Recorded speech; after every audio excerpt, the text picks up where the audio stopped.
This past semester, spring semester of 2022, he finished the play, as Bob would say. He had about 3.5 classes left, right? So he ended up taking about 3.5 classes. He worked with Dr. Taft, Dr. Ocker, Dr. Clark Ross, Dr. Gail Kaufman.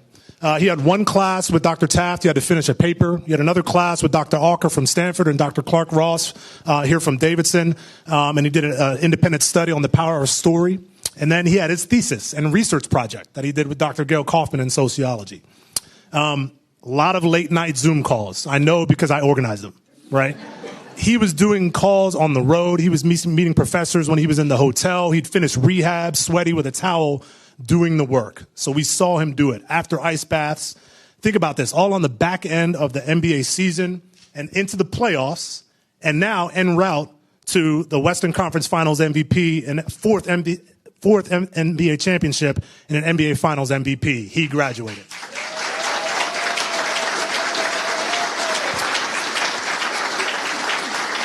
We could have taken a shortcut, right? Like, Stephen's done so much since he's left Davidson, right? We could have given him an honorary degree, right? He's done so much in the community. He's done so much from a social responsibility perspective. He's just a great ambassador for Davidson, but he did it the right way. And I want to thank a couple people, Dr. Taft, Dr. Ocker, Dr. Ross, Dr. Kaufman. I want to thank Angie Dewberry, our registrar, Brad Martin, Mark Johnson, and of course, the incomparable President Carol Quillen for helping make this happen.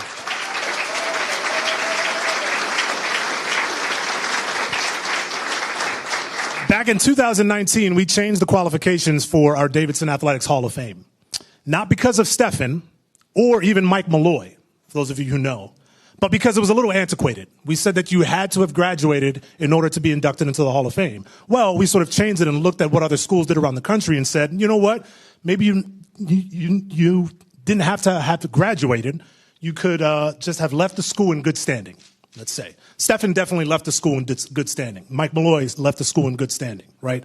So Stephen was unanimously inducted into the 2020 Hall of Fame class. However, he turned it down.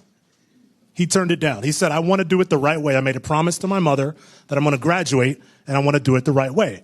And that's why we're here today, because Stephen continues to do things the right way, and we're so very proud of him. He does what he does in an exceptionally unconventional manner, right? And so we're going to meet him where he is. So August 31st, 2022, we're going to celebrate Stephen Curry in 3 ways, because he likes threes, right? We're going to have a mini graduation ceremony for him where he gets his degree. We are going to induct him into the Hall of Fame. And we are going to not just retire his jersey, but he will be the first person to have his number retired at Davidson College.